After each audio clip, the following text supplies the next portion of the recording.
রাফিক, এই নাও তোমার জমির পুরো টাকা। তুমি অনেক দিন ধরে বলছিলে টাকার খুব দরকার, আজ সওদা পাকা হলো, গুনে নাও। মহাজন মশাই, আপনাকে অনেক ধন্যবাদ। এই টাকাটা আমার কাছে এখন শুধু কাগজ নয়, আমার বোনের জীবন। ময়নার বিয়ে ঠিক হয়েছে, কিন্তু হাতে একদমই টাকা ছিল না। জমিটা বিক্রি না করলে বিয়েটা ভেঙে যেত।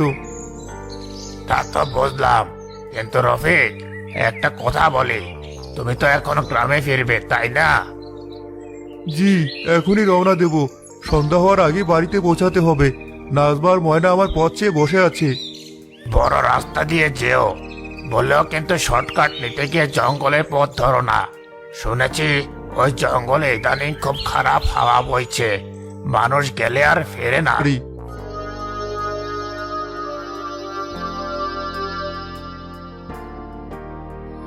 সূর্য তো পশ্চিম আকাশে হেলে পড়েছে। পায়ে আর একটু জোর বাড়াতে হবে। এই জঙ্গলটা কেমন যেন থমথমে। কোনো পাখির ডাক নেই, বাতাসের শব্দ নেই, গা ছমছম করছে। হালুম, কে কে আবার ঘুমের 12টা বাজালো? বহুদিন পর মানুষের পায়ের শব্দ শুনছি মনে হচ্ছে। কে কে কথা বলছেন? দয়া করে সামনে আসুন, আমি একজন সাধারণ পথিক। হো হো হো হো, সাধারণ পথিক? তুই তো আবার আজকের খাবার। কতদিন তাজা রক্ত খাই না, আজ তোকে দিয়ে আমার উপবাস ভাঙাবো।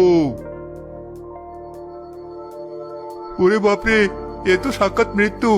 রাক্ষস মশাই, আমাকে মারবেন না, আমার খুব তাড়া আছে। বাড়িতে সবাই আমার জন্য অপেক্ষা করছে। তারা? মানুষের বিয়ে, কান্না, সংসার, এসব আবেগের কথা আমাকে শুনিয়ে লাভ নেই। রাক্ষসদের দয়া মায়া থাকে না। আমার চাই মাংস, আর তুই হলি সেই মাংস। আজ তোকে খাবই। রাক্ষস মশাই, একটু কথা শুনুন। আমি সত্যবাদী বংশের ছেলে, জীবনে কোনোদিনও মিথ্যে বলিনি। আপনি যদি আজ আমাকে যেতে দেন, আমি কথা দিচ্ছি এই টাকাটা বাড়িতে পৌঁছে দিয়ে বোনের বিয়ের ব্যবস্থা পাকা করে কাল ঠিক এই সময় আমি আপনার কাছে ফিরে আসব। তখন আপনি আমাকে খেয়ে নেবেন। কি বললি? তুই ফিরে আসবি? শিয়াল কি কখনো বাঘের গুহায় ফিরে আসে? তুই আমাকে বোকা পেয়েছিস?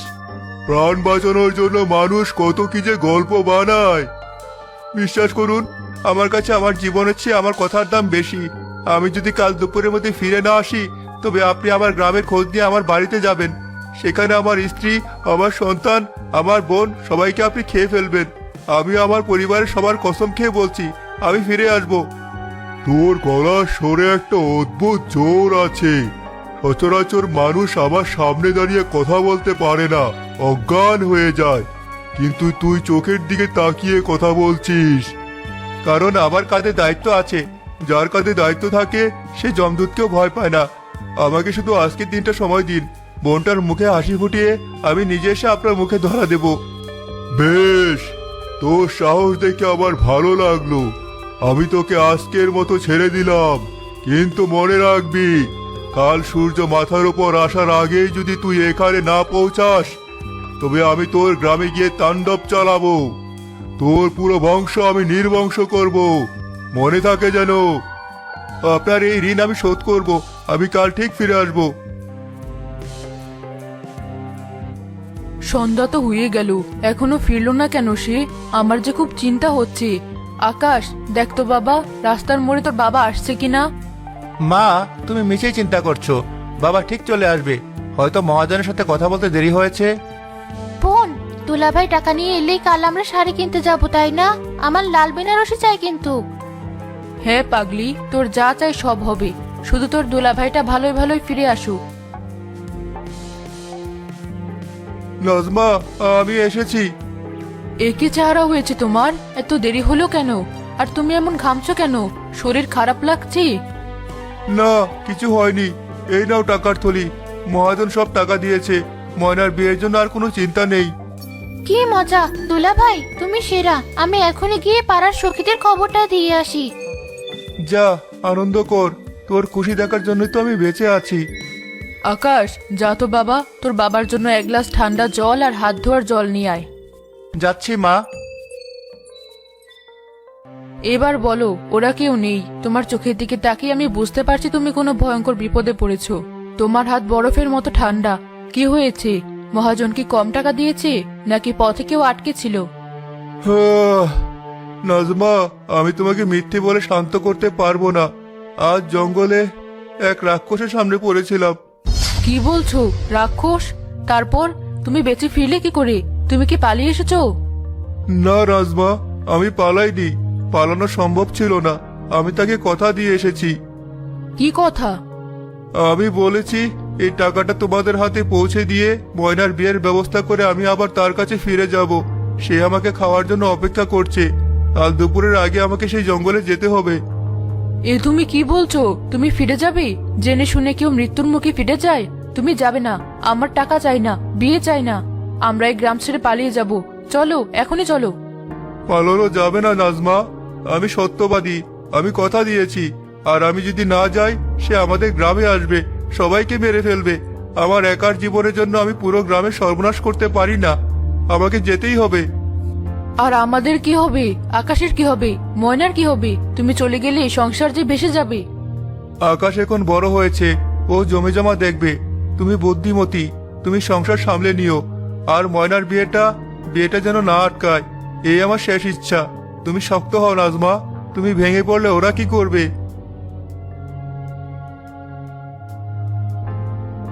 বাবা আমাদের জন্য নিজের প্রাণ দিতে চাচ্ছে, আর আমি যুবক ছেলে হয়ে ঘরে বসে থাকবো? এটা হতে পারে না। বাবার ঋণ আমি শোধ করব। দুলাভাই আমার জন্য নিজের জীবন বাজি রেখেছেন। আমি তো এতিম ছিলাম, উনি আমাকে আশ্রয় দিয়েছেন। আজ ওনার বিপদে আমি যদি এগিয়ে না আসি, তবে আমার জন্মই বৃথা।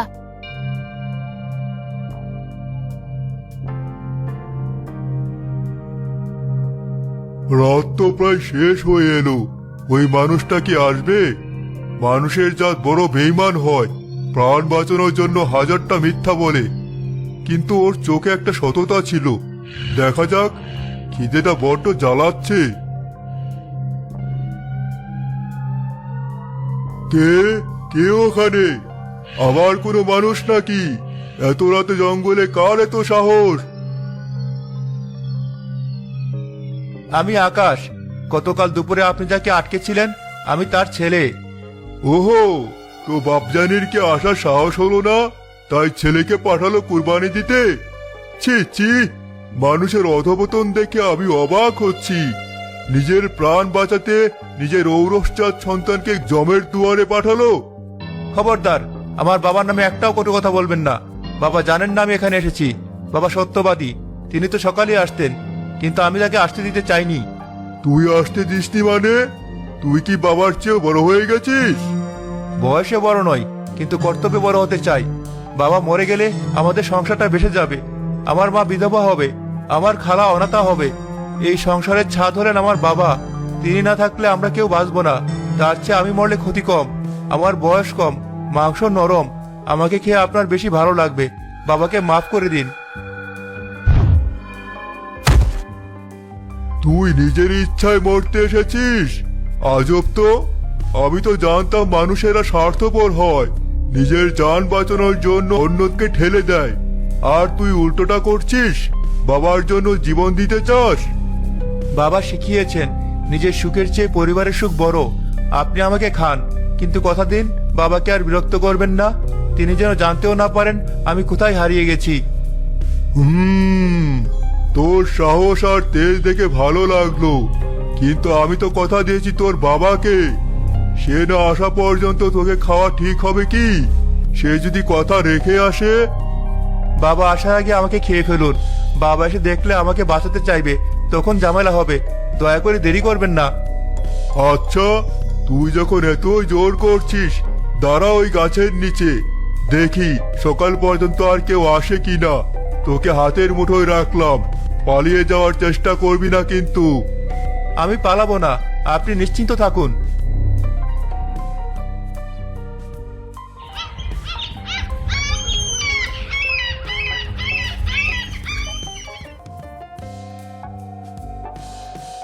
কিরে আকাশ, ভয় করছে না? এখনো সময় আছে, পালিয়ে যা, আমি কাউকে বলবো না। তোর মতো সাহসী ছেলেকে খেতে আমার একটু মায়াই লাগছে। আমি কাপুরুষ নই, আমি পালাবো না। আপনি আপনার কাজ করুন। হঠাৎ দূরে কারো পায়ের শব্দ শোনা যায়। আবার কে আসছে? তোদের গ্রামে কি মেলার আয়োজন হয়েছে? সবাই জঙ্গলে চলে আসছিস? রাক্ষস মশাই, আপনি কোথায়? আরে, এই তো দেখছি এক নারী। কিরে, তুই কি পথ ভুলে এসেছিস নাকি বনভোজনে এসেছিস? না, আমি পথ ভুলিনি, আমি ঠিকানা খুঁজে এসেছি। আমি ময়না। গতকাল যাকে আপনি কথা দিয়েছিলেন তিনি আমার দুলাভাই। ও, তা তোর দুলাভাই কি তোকে পাঠালো? নিজে তো এলো না, ছেলেকেও পাঠালো, এখন আবার শালিকাকে পাঠালো। বাপরে বাপ, লোকটার জানের মায়া তো সাংঘাতিক। আপনি দয়া করে চুপ করুন। আমার দুলাভাই খুব ভালো মানুষ। তিনি জানেনই না আমি এসেছি। তিনি আমার বিয়ের জন্য নিজের সবটুকু দিয়ে দিয়েছেন। আজ তারই বিপদের কারণ আমি। আমার যদি বিয়ের জন্য টাকা না লাগতো তবে তিনি শহরে যেতেন না, আপনার সামনেও পড়তেন না। সব দোষ আমার। তো তুই কি চাস? সব দোষ যখন আমার, তখন শাস্তিটাও আমারই হওয়া উচিত। আপনি আমাকে খেয়ে নিন, আমার দুলাভাইকে আর আকাশকে ছেড়ে দিন। খালা, তুমি এখানে কেন? তুমি যাও এখান থেকে। তোমার বিয়ে ঠিক হয়েছে, তোমার জীবন পড়ে আছে। তুই চুপ কর আকাশ, তুই বংশের প্রদীপ। তুই থাকলে বনের কোল ভরা থাকবি, দুলাভাইয়ের লাঠি হবি তুই। আমি তো পরান্ন বুঝি, আমার কোনো দাম নেই। আমাকে খেয়ে নিন রাক্ষস মশাই, আমাকে খেলে কারো কোনো ক্ষতি হবে না। আমি তো পাগল হয়ে যাব দেখছি। একজন বলে আমাকে খাও, আরেকজন বলে না আমাকে খাও। তোরা কি মানুষ নাকি অন্য কিছু? পৃথিবীতে তো এমন হয় না, সবাই তো বাঁচার জন্য লড়ে। তোরা মরার জন্য লড়ছিস কেন? আমার মাথা কাজ করছে না। কারণ আমরা একে অপরকে ভালোবাসি। দুলাভাই না থাকলে আমার বোনটা মরে যাবে, আকাশ না থাকলে ঘরটা অন্ধকার হবে। আমাকে নিলে কারো কোনো বড় ক্ষতি হবে না। দয়া করে দেরি করবেন না। দাঁড়া দাঁড়া, আমার মাথাটা একটু ঠান্ডা করতে দে। তুইও দাঁড়া ওই আকাশের পাশে, দেখি নাটকের শেষ কোথায় গড়ায়। এমন অদ্ভুত ঘটনা আমি জীবনেও দেখিনি।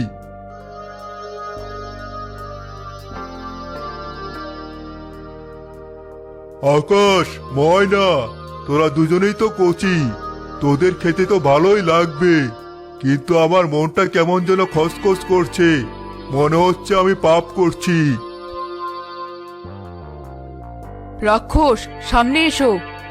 ওরে বাবা, এই তো দেখছি সাক্ষাৎ বাঘিনী। তুমি কে? রফিকের বউ নাকি? হ্যাঁ, আমি নাজমা, রফিকের স্ত্রী। বাপরে, পুরো পরিবার শুদ্ধ নেমন্তন্ন খেতে এসেছিস নাকি? স্বামী কই? তাকে তো দেখছি না। আমার স্বামী আসার আগে আমি এসেছি, কারণ আমি জানি তিনি আসবেন। তিনি কথা ভাঙেন না। তিনি হয়তো পথেই আছেন, কিন্তু আমি তাকে হারাতে পারবো না। তো তুমি কি চাও? তুমিও কি মরতে চাও নাকি ওদের বাঁচাতে এসেছো? শোনো রাক্ষস, একটা সংসারের খুঁটি হলো পুরুষ মানুষ। তিনি না থাকলে আমার এই আকাশ সেতিম হবে, এই ময়না রাস্তায় দাঁড়াবে। আমি বিধবা হয়ে ধুকে ধুকে মরার চেয়ে একবারে মরে যাওয়া ভালো মনে করি। আমি মরে গেলে আমার স্বামী কষ্ট পাবেন ঠিকই, কিন্তু তিনি শক্ত মানুষ। তিনি আকাশ আর ময়নাকে দেখে রাখতে পারবেন, কিন্তু তিনি না থাকলে আমরা কেউ বাঁচবো না। মা, তুমি কেন এসেছো? তুমি যাও, আমি তো আছি। মায়ের গায়ে আমি আঁচল লাগতে দেব না। বোন, তুই ফিরে যা। দুলাভাইকে কে দেখবি তুই না থাকলে? তোর সংসার কে সামলাবি? চুপ কর তোরা, আমি তোর মা। মায়ের সামনে সন্তান মরবে, বোনের সামনে বোন মরবে, এটা আমি কোন প্রাণে সইব? আর ময়না, তুই আমার ছোট বোন, তোকে আমি কোলে পিঠে করে মানুষ করেছি। আজ তোকে বাঘের মুখে ফেলে আমি ঘরে বসে থাকবো? তার চেয়ে আমিই যাই। রফিকের বউ, তোমার কথা শুনে তো আমার পাষাণ হৃদয় কম্পন ধরেছে। তুমি স্বামীর জন্য, সন্তানের জন্য, বোনের জন্য মরতে এসেছো? নিজের প্রাণের কোনো মায়া নেই? মায়া আছে বলেই তো এসেছি। ওদের ওপর আমার মায়া বেশি, নিজের প্রাণের চেয়েও বেশি। তুমি আমাকে খাও, কিন্তু কথা দাও আমার স্বামী, সন্তান আর বোনকে নিরাপদে বাড়ি ফিরতে দেবে। ওদের গায়ে একটা টোকাও দেবে না। আমি রাক্ষস, আমি তোদের মতো এত হিসাব বুঝি না। খিদে পেলে খাই, কিন্তু তোদের এই কাণ্ড কারখানা দেখে আমার খিদেটাই কেমন মরে যাচ্ছে। এমন অদ্ভুত খাবার তো আমি কোনোদিনও খাইনি, যার মধ্যে এত ভালোবাসা মেশানো।